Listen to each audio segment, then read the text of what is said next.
Sobat Maestro, sesaat lagi kita akan bersama-sama mengikuti program Suara Gembala bersama Pendeta Cheng Kim Guan dari GBT Bukit Moria. Selamat mendengarkan.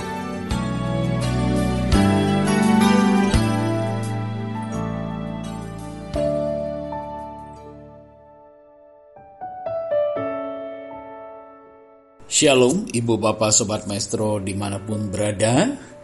Kembali melalui program Suara Gembala, saya Pendeta Cheng Kim Guan kembali mengunjungi dan menyapa Sobat Maestro dimanapun berada untuk kita sama-sama masuk di dalam perenungan firman Tuhan yang akan kita awali terlebih dahulu dengan doa. Mari kita masuk di dalam doa. Kembali kami datang menghadap tahta anugerah-Mu ya Bapa. Kami mengucap syukur untuk kasih setia-Mu yang begitu nyata berlimpah dalam kehidupan kami. Keberadaan kami saat ini membuktikan semua ada karena kepedulian dan kasih sayang Tuhan. Maka sebab itu saat ini kami membuka hati untuk bersekutu bersama-sama dengan kebenaran firman-Mu.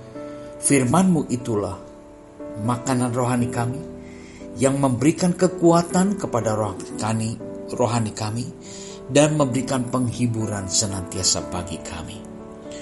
Berbicaralah dan berkati kami semua dengan kuasa firman-Mu. Allah Roh Kudus mengurapi setiap pribadi kami tanpa kecuali satupun, dan terlebih Engkau mengurapi, menyucikan, menguduskan, melayakkan hamba-Mu yang akan menyampaikan kebenaran firman-Mu ini di dalam terang, hikmat, urapan Roh Kudus. Berbicaralah dan berkati kami semua dengan firman-Mu. Dalam nama Tuhan Yesus Kristus, hamba panjatkan peralaskan segala doa ini. Haleluya. Amin. Puji Tuhan. Ibu Bapak, Sobat Maestro terkasih, pada kesempatan kali ini kita akan sama-sama merenungkan satu tema, yaitu yang berjudul Yesus Kristus Sang Pemenang. Menang atas apa yang akan kita sama-sama renungkan dan ketahui.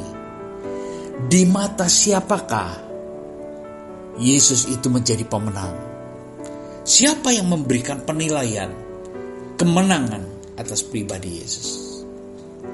Dan kalau kita tahu bahwa Yesus adalah Sang Pemenang, apa respon kita atas pengenalan kita akan pribadi Yesus yang adalah pemenang ini? Respon kita apa? Nah, kita penting sekali untuk merenungkan bagian-bagian firman Tuhan ini agar kita dapat menikmati dan mengalami kuasa kemenangan daripada Yesus yang adalah Sang Pemenang. Ya, puji syukur pada Tuhan. Ibu Bapak Saudara terkasih, kita akan lihat apa yang disampaikan oleh Rasul Paulus tentang pribadi Yesus yang adalah Sang Pemenang. Kita lihat di dalam Filipi 2 ayat yang ke-8 dan ayat yang ke-9. Ya, di sini dikatakan Filipi 2 ayat yang ke-8. Dan dalam keadaan sebagai manusia, ia telah merendahkan dirinya dan taat sampai mati. Bahkan sampai mati di kayu salib. Di mana ciri kemenangannya? Di mana letak kemenangannya?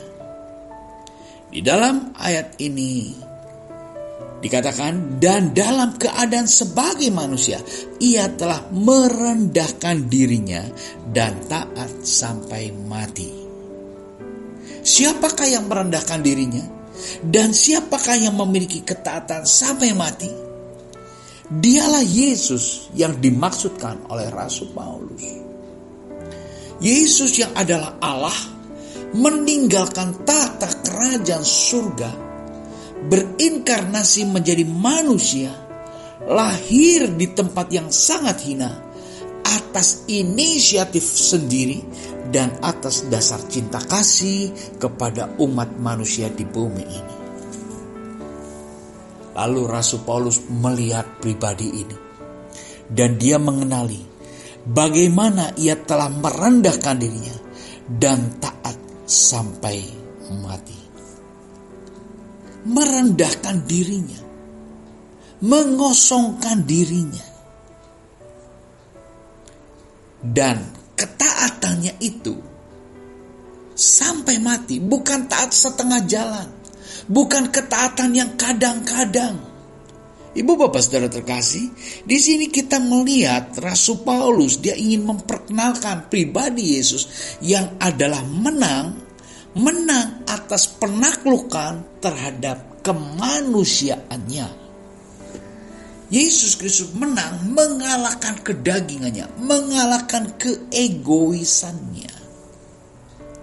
Maka dikatakan, ia merendahkan dirinya dan taat sampai mati. Tunduk pada satu kedaulatan. Bukan kedaulatan kepada manusia, tetapi Yesus tunduk taat sepenuhnya kepada Allah Bapa di surga sebagai pengutus.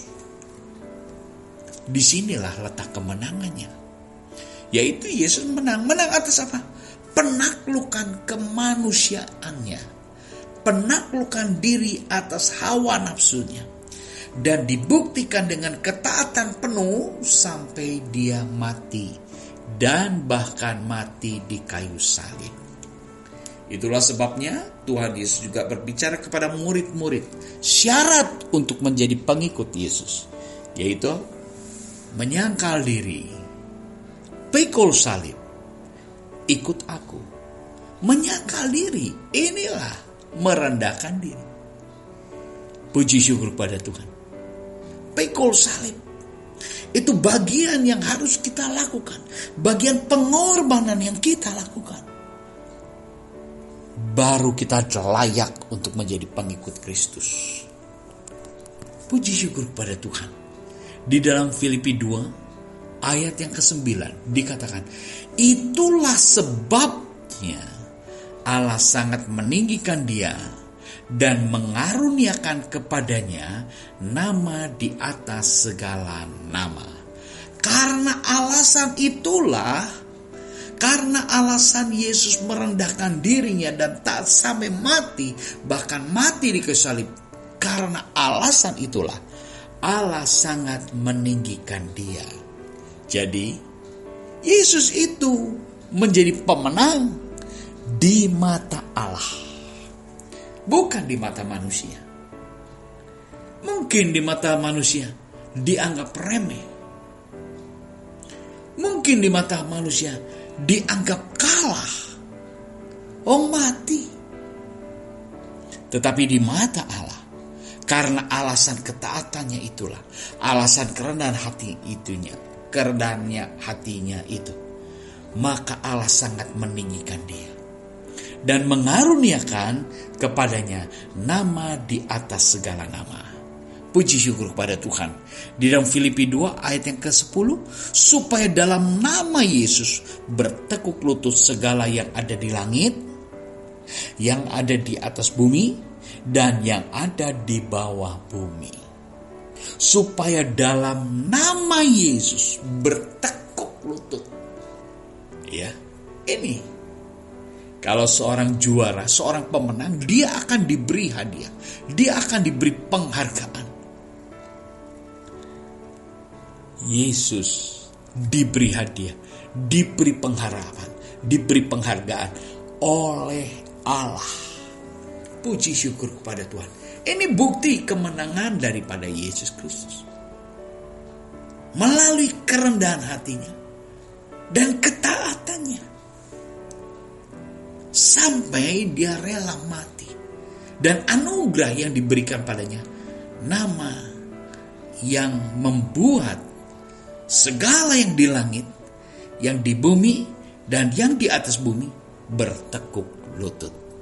Puji syukur pada Tuhan. Di dalam Filipi 2 ayat yang ke-11, Paulus mengatakan, dan segala lidah mengaku Yesus Kristus adalah Tuhan, bagi kemuliaan Allah Bapa. Segala lidah akan mengaku. Seluruh lidah umat manusia pada akhirnya mau tidak mau harus mengakui kuasa nama Yesus. Karena apa? Karena dia menang. Karena dia menjadi pemenang. Dan Rasul Paulus juga menuliskan di bagian lain bukti-bukti kemenangan daripada Yesus. Kita lihat di dalam Roma 8 ayat yang ke-34. Dikatakan, Kristus Yesus yang telah mati, bahkan lebih lagi yang telah bangkit, yang juga duduk di sebelah kanan Allah, yang malah menjadi pembela bagi kita. Nah, di dalam Roma 8 ayat 34 ini merupakan bagian bukti daripada kemenangan Yesus Kristus. Ya, dibuktikan melalui apa? Kebangkitannya. Dia sudah menyelesaikan pertandingannya. Dia sudah menyelesaikan misi, yaitu mati di kayu salib. Tetapi ternyata kematiannya itu hanya 3 hari. Dibuktikan dengan kebangkitannya, menunjukkan bahwa kuasa maut sudah dikalahkan. Dari sebab itu, ibu bapak saudara terkasih, nama Yesus, nama yang berkuasa, bukan nama yang kosong, tetapi nama yang melekat pada satu pribadi yang hidup. Dan hidupnya bukan di bumi ini, namun bertahta di dalam kerajaan Allah. Duduk di sebelah kanan Allah, tangan kanan Allah. Ya, jadi bukan nama yang kosong. Nama Yesus adalah nama yang melekat pada pribadi yang hidup. Pribadi yang penuh kuasa. Pribadi yang berdaulat di bumi, di bawah bumi, dan yang di surga. Kedaulatan kekuasaan daripada nama itu. Puji syukur kepada Tuhan. Dari sebab itu, respon kita di dalam Roma 8 ayat yang ke-35 ini menjadi respon kita. Marilah kita bersekutu dengan Sang Pemenang. Jadi jangan sampai kita hanya mengenal pribadi Yesus sebagai juru selamat, sebagai pemenang, tetapi kita perlu bersekutu dengan Sang Pemenang. Di dalam Roma 8 ayat 35. Siapakah yang akan memisahkan kita dari kasih Kristus? Penindasan, atau kesesakan, atau penganiayaan, atau kelaparan, atau ketelanjangan, atau bahaya, atau pedang. Siapakah yang akan memisahkan kita dari kasih Kristus? Dari sebab itu kita perlu bersekutu dengan Sang Pemenang, dan jangan sampai ada apapun yang dapat memisahkan kita dari keterikatan kita, dari persekutuan kita dengan Sang Pemenang itu sendiri. Puji syukur kepada Tuhan. Ini perlu kita renungkan, ibu bapak saudara terkasih. Sehingga kita betul-betul menghargai anugerah, yaitu melalui kematian. Dan kita betul-betul menikmati kuasa kemenangannya, kuasa kebangkitannya. Puji syukur pada Tuhan. Tidak cukup kita hanya tahu pribadi Yesus, tetapi ternyata kita perlu mengenal, intim bersekutu dengan Dia. Sekalipun dunia menganggap kita adalah orang-orang lemah. Dunia mungkin menganggap kita orang-orang yang begitu tidak berdaya. Di dalam Roma 8 ayat yang ke-36, seperti ada tertulis, oleh karena engkau kami ada dalam bahaya maut sepanjang hari. Kami telah dianggap sebagai domba-domba sembelihan. Nah, ini Rasul Paulus menerangkan melalui tulisannya kepada jemaat di Roma. Oleh karena engkau, kami ada dalam bahaya maut sepanjang hari. Sekalipun kita hidup dalam dunia yang fana, dunia yang dikuasai oleh penguasa kegelapan di udara, dunia penuh dengan dosa ini, kita ini seperti orang-orang yang selalu dalam bahaya. Dan kami telah dianggap sebagai domba-domba sembelihan. Dianggap sebagai, begitu lemah, begitu tidak berdaya, begitu tidak ada kekuatan. Tetapi itu anggapan dunia. Ibu bapak saudara terkasih. Nah, tapi sesungguhnya di dalam Roma 8 ayat yang ke-37 dikatakan, tetapi dalam semuanya itu kita lebih daripada orang-orang yang menang oleh Dia yang telah mengasihi kita. Puji syukur kepada Tuhan. Orang-orang yang bersekutu di dalam kasih Kristus, orang yang bersekutu dengan Sang Pemenang, sekalipun dunia menganggap kita adalah sebagai kawanan domba-domba sembelihan, tetapi sesungguhnya di dalam semuanya itu kita lebih daripada orang-orang yang menang. Kita ini lebih daripada pemenang. Puji syukur pada Tuhan. Betapa bersyukurnya kita. Betapa beruntungnya kita menjadi orang-orang yang mengalami penebusan di dalam Yesus Kristus. Menjadi orang-orang yang percaya kepada Yesus Kristus. Paulus mengatakan, kita ini sesungguhnya lebih daripada pemenang. Dari sebab itu, dengan pemahaman ini, maka kita seharusnya bertumbuh di dalam iman, percaya, dan pengharapan yang terus makin bertumbuh. Sekalipun kita menghadapi berbagai-bagai tantangan, berbagai-bagai pergumulan, berbagai-bagai kesusahan. Sebab kita memiliki Sang Pembela. Puji syukur kepada Tuhan. Dia, Yesus, adalah pribadi yang hidup. Memang tidak hidup di dalam dunia ini. Dia duduk di sebelah kanan Allah. Tetapi ingat, ibu bapak saudara terkasih, Dia telah menggenapi janjinya. Dia mengirimkan penolong yang lain yang ada dan tinggal di dalam kita pribadi lepas pribadi. Penolong yang lain, Roh Kudus. Roh Kudus yang bersekutu dengan roh kita. Puji syukur kepada Tuhan. Dari sebab itu kita mesti terus membangkitkan semangat roh kita. Biarlah roh kita menyala-nyala dan tetap tekun berpengharapan kepada Tuhan. Tetap tekun, giat di dalam memberikan kesaksian-kesaksian kepada orang-orang di sekitar kita. Bahwa Yesus Kristus, Dialah Sang Pemenang, Dialah Sang Penakluk. Dan kita yang bersekutu dengan Dia, kita mengalami kuasa kemenangannya. Kita adalah lebih daripada orang-orang yang menang. Puji syukur pada Tuhan. Jangan sampai kita dikalahkan oleh berbagai-bagai pergumulan yang menghadang di hadapan kita. Atau bahkan mungkin kita dikalahkan oleh apa yang sedang kita alami, derita apa yang sedang kita alami. Mari kita bersekutu dengan kasih-Nya yang memberikan kepada kita kemenangan demi kemenangan. Kalau kita lanjut di dalam ayat berikutnya, ikatan kasih dengan Sang Pemenang. Wah, kita mesti mengalami ikatan kasih.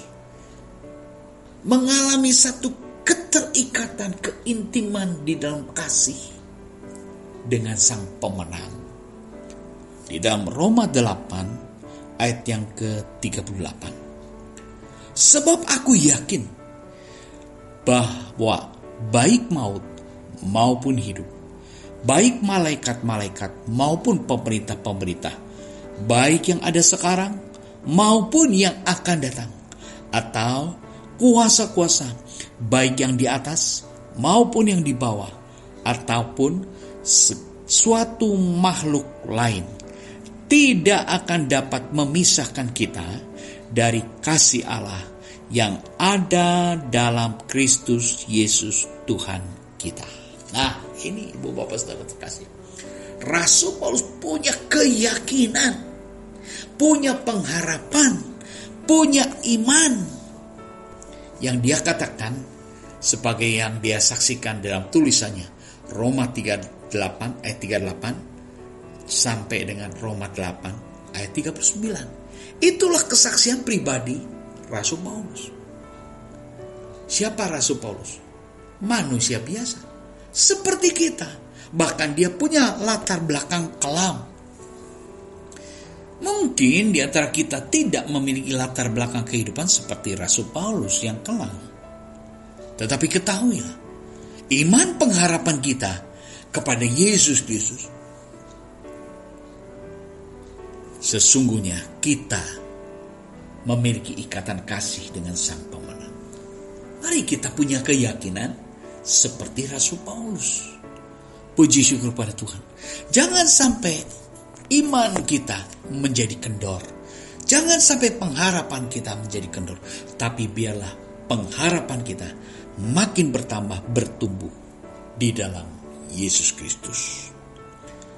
Dikatakan, segala sesuatu tidak akan dapat memisahkan kita dari kasih Allah yang ada di dalam Kristus Yesus Tuhan kita.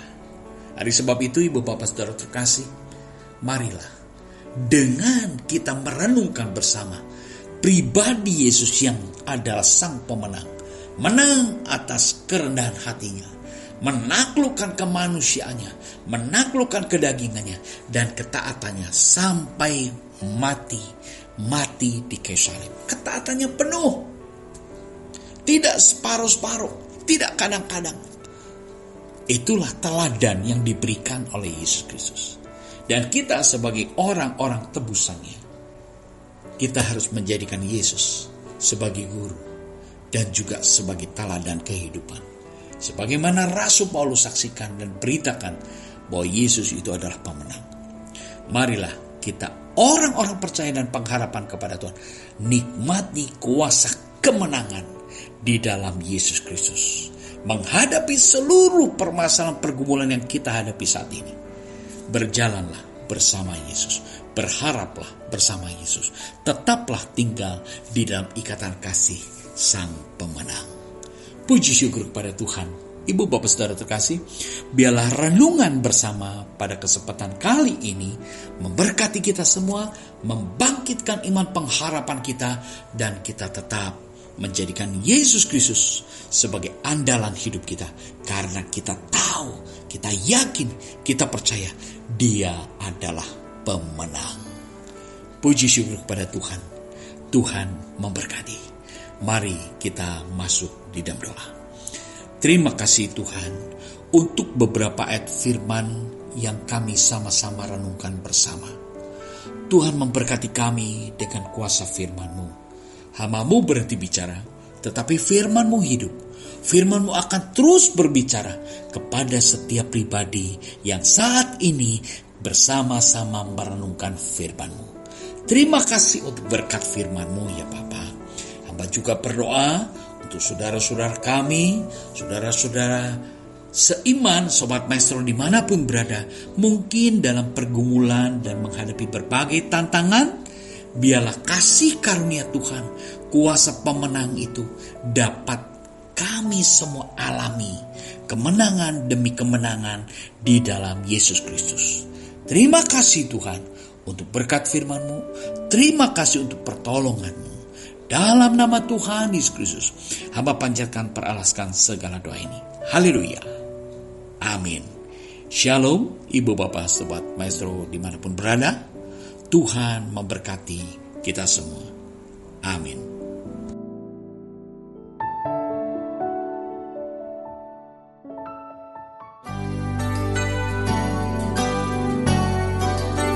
Sobat Maestro, Anda baru saja mendengarkan program Suara Gembala bersama Pendeta Cheng Kim Guan dari GBT Bukit Moria. Dengan tempat ibadah Jalan Bojong Raya Komplek Permata Indah, Blok J nomor 24 Bandung. Phone 0822 1614 3298. Terima kasih atas kebersamaan Anda. Tuhan Yesus memberkati.